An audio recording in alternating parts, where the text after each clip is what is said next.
이효석의 라오 코엔의 후예. 무덥고 답답한 것은 오히려 참을 수 있다고 하더라도 몰려드는 파리 때야말로 역물이다. 편집 시간을 앞두고 수선스럽고 어지럽고 초조한 편집실의 오후를 파리 때는 제 세상인 듯 들끓고 있다.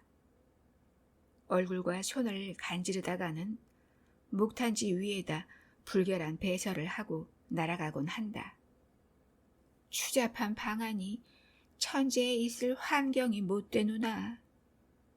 사파가 말하는 시간이 촉박하였음에도 그날 소설에 들어갈 사파를 아직도 그리지 못한 채 파리와의 싸움에 정신이 없다. 천재로 자처하는 그에게 휘답답한 편집실은 버릇없기 짝없는 곳이다. 천재를 괴롭히는 이놈의 추물, 이놈의 미물, 이놈의 속물. 파리채 밑에서 한 마리, 두 마리 거꾸러져 책상 위에 볼 동안에 적은 시체의 무더기가 늘어간다. 마란히 중얼거리는 어투에는 비단 파리떼만을 가리키는 것이 아니라 은근히 편집실 안에 웅성거리는 천재 아닌 미물들을 조롱하는 마음도 있다. 국장을 비롯해 과장, 부장, 주임, 기자, 사무원, 급사 등 흡사 파리떼만큼이나 흔한 속물들도 말 안의 비위에는 파리떼와 고를 데 없는 평범하고 용렬하고 하잘것없는 존재로밖에는 비치이지 않는다. 조물주는 무슨 까닭으로 이렇게도 흔한 미물들을 파리떼와 인간들을 만들었누? 이 흔한 미물들이 죄다 조물주의 똑같은 총애를 바랄 권리가 있단 말인가? 생각하다가 문득 어깨를 으쓱 솟구고 입술을 쫑긋 휘인 것은 그렇게 생각하는 자기 자신은 무엇인가? 똑같은 한 사람의 미물이 아닌가? 미물인 까닭에 아직도 그날의 사파도 못 그리고 고민하고 있는 것이 아닌가 하고 깨달았기 때문이다. 그러나 이런 깨달음은 전혀 망상임을 뉘우치면서 자기와 주위와는 여전히 엄격하게 구별되어 있음을 그의 천재적인 직관과 자부심이 고집스럽게 주장했다. 사파를 못 그린 것은 천재적인 고민으로 말미암은 것이다. 무더운 기압 속에서 볶이우면서 파리떼와 싸우며 초조와 번민 속에 사로잡혀 있음은 천재로 비약하려는 직전의 일순간이 아니던가. 무엇을 어떻게 그렸으면 좋을는지를 몰라 졸지에 막힌 것이 거의 1시간 동안이나 목탄지 위에 붓끝이 머무른 채 손가락이 탄식하고 흐트러진 머리카락 아래에서 두 눈이 형형이 빛났다. 파리 사냥에 정신을 옮기고 또 반시간을 지내는 동안에 편집 시간은 자꾸 임박해 오건만 한 획도 운피를 못하고 있는 것이다. 요새 와서 여러 번째의 버릇이었다. 꽉 막힌 답답한 창 안에서 답보하기 시작한 예술이 쉽사리 길을 찾지 못하고 그 안타까운 괴로움을 표현할 도리를 몰라 메마른 영감과 동기 속에서 뼈를 갈면서 꼬박꼬박 밤낮을 여유어 온다. 화풀이나 하듯 파리채를 휘두르는 동안에 애꿎은 시체만 책상 위에 늘어가고 목탄지는 어느 때까지나 백지의 순결을 지키고 있을 즈음 힘차게 쳐든 파리채에 이번에는 커다란 미물이 걸렸다. 등 뒤로 돌아오던 급사가 파리채로 보기 좋게 면상을 얻어맞고 그 벼랑간의 봉변에 재수없다는 듯이 눈자위가 돌면서 퉁명스럽게 앞에 나타났다. 마 선생님, 망령이신가요? 저까지 잡으시려고. 넌 파리보다 낫단 말이지. 빈정대는 한마디가 어린 마음을 노엽히고야 말았다. 급사는 정색하면서 자기 맡은 의무로 어른을 윽박으로 들었다. 딴소리 말고 얼른 그림이나 주세요. 몇이나 됐나 시계를 좀 쳐다보시고요. 소녀는 여러 해 동안의 신문사 생활로 편집 시간의 엄격하고 가혹함과 그것이 기사를 담당한 사람들의 마음을 얼마나 초조하게 봐주는가를 누구보다도 잘 터득하고 있었다. 자기가 던진 독촉의 한마디가 사모하는 화가의 가슴 속에 준 효과를 마치 그의 멱살이나 잡은 듯이도 통쾌하게 여기면서 소녀는 더욱 짓거린다. 인쇄부에선 판을 다 짜놓고 지금은 선생의 사파만을 기다리는 중이에요. 소설은 있어도 그림이 가야죠. 창 빠진 것 같이 그 자리만 허옇게 해서 찍을 수도 없는 노릇이고 직공들의 사정도 좀 살피고 일분이 바쁘게 신문을 기다리는 수백만 독자의 심중도 생각해 주셔야죠. 허옇게 해서 찍으렴. 너까지 날 귀찮게 구니?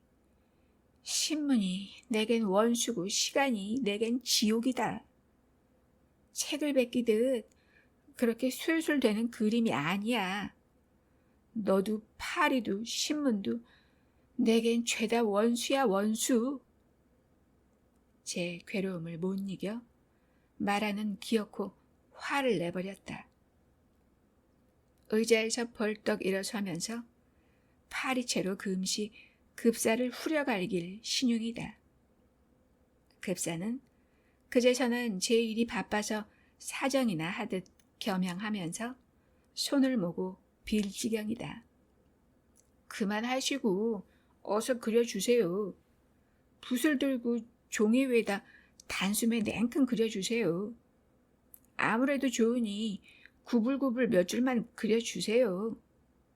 시간은 없고 큰일 났어요.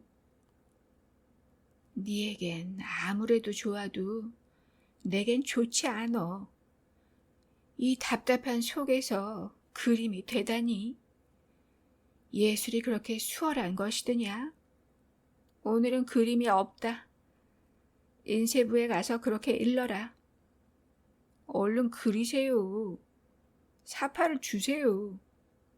없달밖엔 천재를 괴롭히는 이 미물들아. 은혜를 조르는 거지같이 소매에 메어 달리는 급사를 뿌리치고 말하는 편집실을 휑하니 내뺀다. 뒷문을 나서 복도를 걸어 급스럽게 뒤뜰에 내려서는 꼴이란 지옥을 벗어나려는 뜻인 듯도 하다. 해방된 플로메스같이 땅을 저벅저벅 밟으며 호흡을 깊게 하면서 활개를 펴보나 초조한 심사에는 문밖도 답답하다.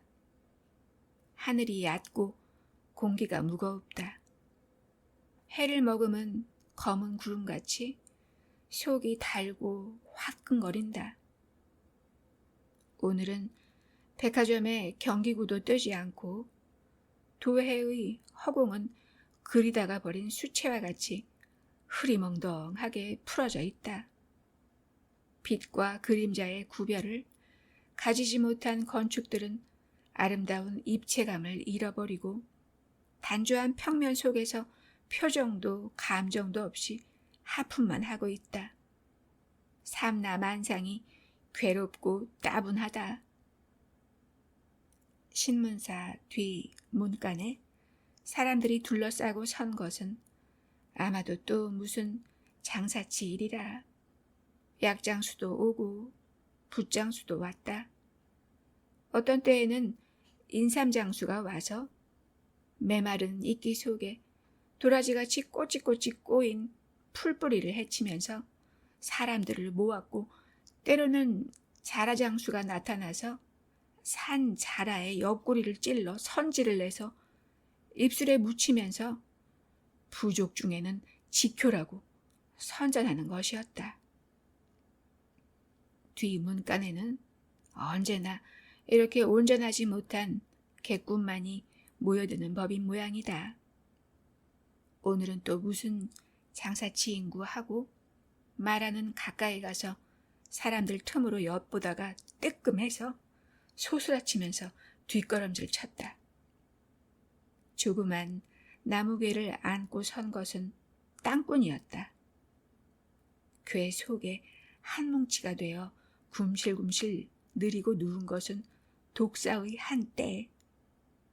삼단같이 흩어지고 서리어서 고개들을 고추들고 철망 속에서 혀를 널름거리는 꼴은 흡사 세상을 저주하려는 것인 듯 보는 눈에 능글지고 깨름직한 독을 껴얹는다.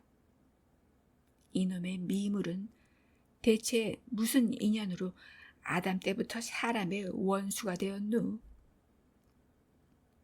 사람들은 그 흉측한 꼴에 몸서리를 치면서도 둘레둘레 그것을 둘러싸고 보고 섰음은 또 무슨 까닭일꼬?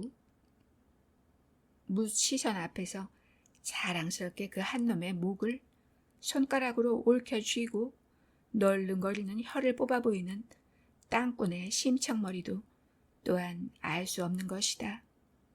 사람의 자식이 아니요 뱀의 종족이란 말인가.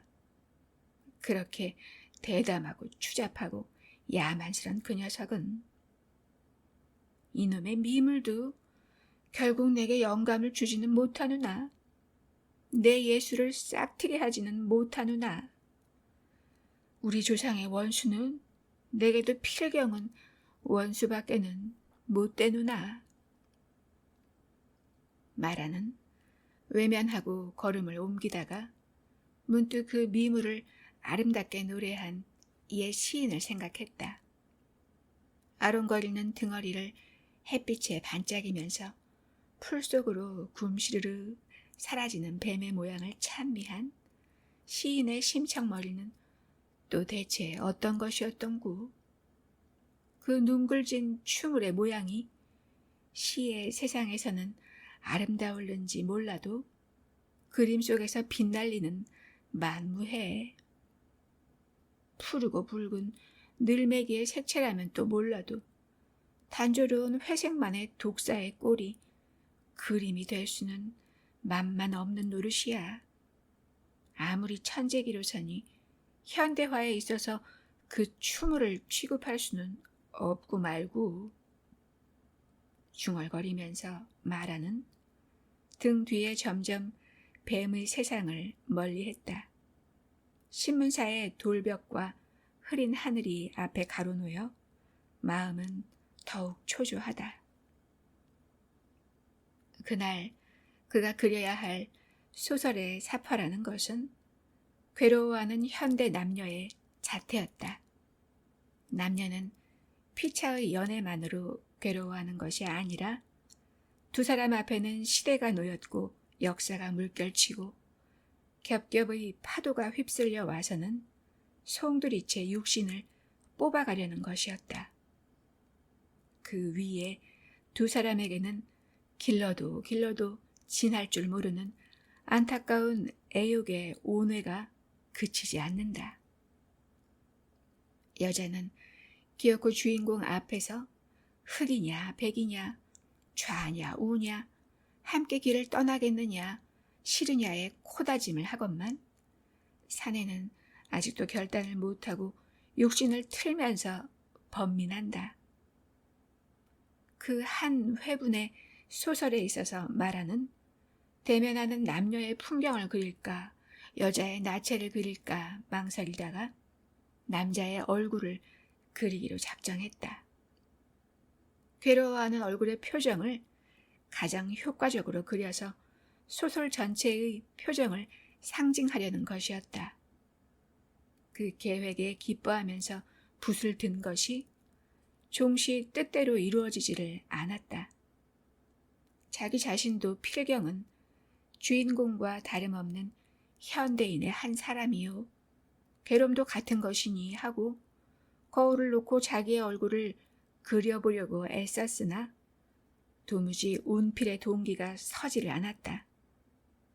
이마에 주름살을 그려보아도 어울리지 않고 찌그러진 볼의 선을 그어보아도 자연스럽지 못하고 다구지게 물고 있는 두 이를 보이려고 하니 그림으로서의 기품이 없어지면서 속되고 천해졌다. 이다지도 내게 천분이 없었던가? 지금까지의 자신은 다 어디로 갔는고 하고 반나절이 지나도록 사파 한 장을 이루지 못한 채 번민 속에서 바시랑거릴 뿐이었다. 무서운 날이었다. 화가 말아내게는 진정 천분이 없는 것도 아니어서 이 몇 해 동안에 그의 업적은 놀라웠고 화단에서의 지위도 지금에는 벌써 선배들을 물리치고 확고한 자리를 차지하게 되었다. 나체를 그릴 때에는 도랑을 연상시키는 힘찬 선과 미끈한 터치로서 신선한 감각을 누렸으나 원래 그가 사숙하고 있는 선배는 고호인지라 인물화에는 그의 영향이 뚜렷했고 비평가들도 그것을 지적했다. 고호의 모방자라는 것이 자랑이면 자랑이었지 조금도 부끄러움이 안 되리만치 그는 이를 누구보다도 높게 평가하고 흠모해온다. 고호가 그린 농민의 얼굴같이 개성적이요 성격적인 훌륭한 예술을 남겨보겠다는 것이 말 안에 꼭 하나의 원이었다. 신문사에서 사파쟁이로 입에 풀칠은 있을 망정 예술가로서의 야심은 누구에게도 미치지 않았다. 그러게 한 장의 사파에도 예술의 기품을 담으려고 전력을 다했던 것이다. 그러던 것이 요새 와서는 예술의 지향에 금이 가고 방법에 대한 회의가 생기기 시작하면서 제작의 감흥이 불현듯이 줄어갔다.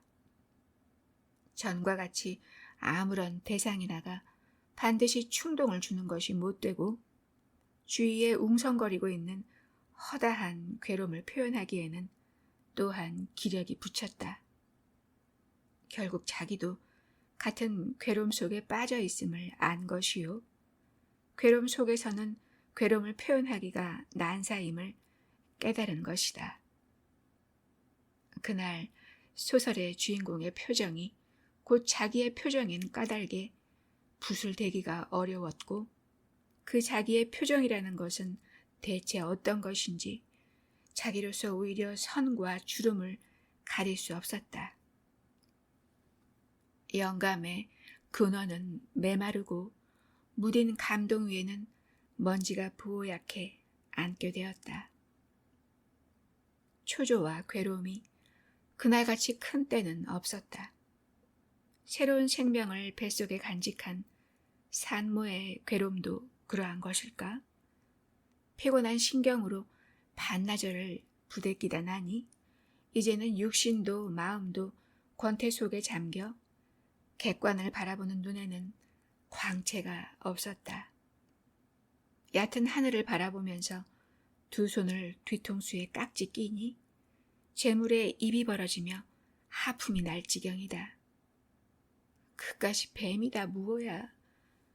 그따위 미물이 내 예술을 살린다. 천만에 천부당 만부당이지. 내 예술이 그렇게 허름하게 탄생할 줄 아냐?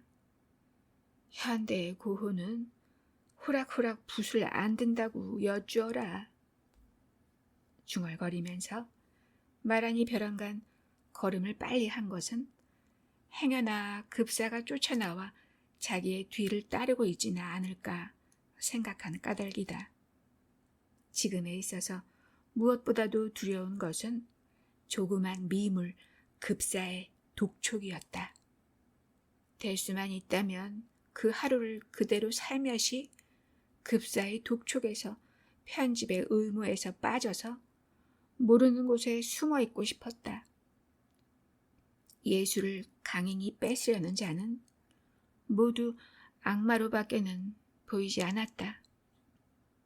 아웅 하면서 급사가 금시 뒷덜미를 치지나 않을까 겁을 먹으면서 돌아다보지도 않고 휑 하니 걸음을 빨리 하는 꼴이 자기 스스로도 속으로는 가관으로 여겨졌다.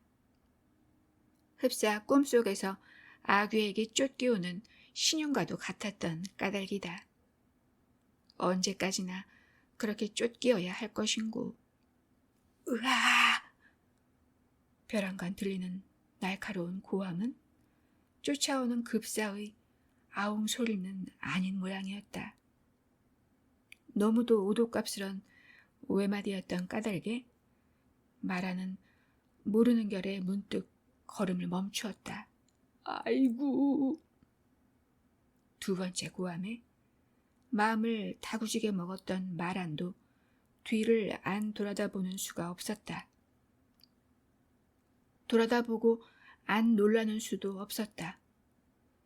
쫓아오는 줄로만 알았던 급사의 목소리는커녕 자태도 안 보이고 고함은 멀리 뱀을 둘러싸고 있던 군중 속에서 난 것이었다. 아마도 비상한 일이 일어난 모양. 단정하게 섰던 사람의 테두리가 어지럽게 해트러졌고 그 속에서 독사의 괴짝을 떨어뜨린 땅꾼은 설설 뱀을 돌면서 기괴한 춤을 추는 것이다. 아이고 머니, 아이고 머니. 팔을 흔들며 쩔쩔매는 폼이 심상한 춤은 아니었다. 기쁠 때에 추는 춤이 괴로울 때에도 자연스럽게 나오는 것일까? 물끄러미 땅꾼의 양을 바라보다가 마라는 무서운 생각에 이르렀다. 아니 그럼? 급스럽게 가까이 달려갔다가 짜증 뜨끔해 몸서리를 치고 섰다. 참혹한 꼴을 보았다. 땅꾼은 독사에게 손을 물리운 것이었다. 위태위태하더니 독을 가진 물건은 어느 때나 사람을 해하고야 말어. 주인을 물다니 불쭉한 짐승 같으니. 사람들은 짓거리면서 땅꾼의 고민하는 양을 물끄러미들 바라볼 뿐 팔다리를 하나씩 거들어 그의 괴로움을 덜어주는 도리는 없었다. 기쁨은 함께 나눌 수 있어도 괴로움 속에는 한몫 참내할 수 없는 노릇이다. 어떻게 하면 그 자리를 건질 수 있을는지 지혜도 생각도 없이 사람들은 완전히 바보들이었다. 떨어진 괴짝 속에서는 독사들이 그물 사이로 혀를 널림거리는 것이 희생된 주인을 측은히 여김인지 저주함인지 미물의 뜻을 헤아릴 수 없다. 주인을 문 놈은 어떤 놈인구 피령코 복수의 쾌감에 잠겨 있으려니 하고 마라는 그놈을 찾아내려고 두리번거리나 그놈이 그놈이어서 분간할 수가 없다. 그놈으로서 보면 사람의 모양 또한 그럴까? 아이고 머니 사람 살리우. 신음소리에 마라는 뱀에서 시선을 돌려 다시 땅꾼을 바라보았다. 그의 얼굴을 보았다. 무서운 얼굴을 보았다. 모르는 결에 주춤하고 몸이 가다듬을 느꼈다. 수선만을 떨고 똑바로 못 보았던 그의 표정을 비로소 보고 우레나 맞은 듯 육신이 울린 것이다. 괴로움의 얼굴이란 이런 것인가? 아픔의 표정이란 이런 것인가? 눈이 까지고 볼이 틀어지고 눈썹이 휘이고 이가 갈리고 이것이 고통의 극치인 것인가? 이것이로구나. 꿈에서나 깨어난 듯이 마라는 호련히 깨달으면서 깊게 탄식했다. 위대한 새로운 발견이었다. 반생 동안에 처음 얻은 경험이요 받은 감동이었다. 바로 이것이로구나. 시저가 애굽을 정복했을 때 외쳤다는 왔다, 보았다, 이겼다의 감동도 그러한 것이었던지 참으로 이겼다는 고함과도 흡사했다. 놀람은 어느 결엔지 기쁨과 만족으로 변했다. 반날 동안, 반생 동안 찾던 것을 이제 얻었구나. 비로소 내 예수를 얻었구나. 이것을 그리자. 이 얼굴을 그리자. 영감의 샘이 금시 하늘에서 그의 몸으로 옮아온 듯 두 눈이 형형이 빛나고 머리카락이 고추 섰다. 흥분으로 말미암아 와들와들 떨리고 어깨가 실룩거려 육신의 중심을 잡을 수가 없다. 내리기 시작한 신장대 모양이다. 거울을 놓고 얼굴을 찡그려 보아도 얻지 못했던 괴로움의 영감을 땅꾼의 얼굴에서 찾았다. 이제야말로 운필의 동기를 확적히 잡았다. 초조와 괴로움은 흩어지고 만족과 버별이 얼굴에 서리어 갔다. 오늘은 세상에서 제일 가는 사파를 그리리라. 일생일대의 걸작을 그리리라. 라오코엔의 조각 이상의 예술을 만들리라. 발칙한 급사의 독촉을 그림으로 물리치리라. 거만한 편집장의 입을 놀람으로 막아버리리라. 손에는 어느 결엔지 사생첩이 들려 있었고 새로운 페이지 위에 땅꾼의 얼굴이 한 획, 두 획 윤곽을 이루어 갔다. 트로이의 라오코엔은 적군의 흉계를 간파한 까닭에 뱀에게 물렸건만 땅꾼은 뱀을 팔려다가 뱀에게 물렸다. 수천 년 전의 괴로움이 오늘에 재생되어 말 안의 예술을 도울 줄 네 알았으랴. 말 안의 그림이 라오코엔 군상의 조각에 못 미치리라고 누가 말하랴. 이제서야 내 거울 속을 똑바로 보았구나. 소설의 주인공의 표정을, 내 표정을 똑바로 보았구나.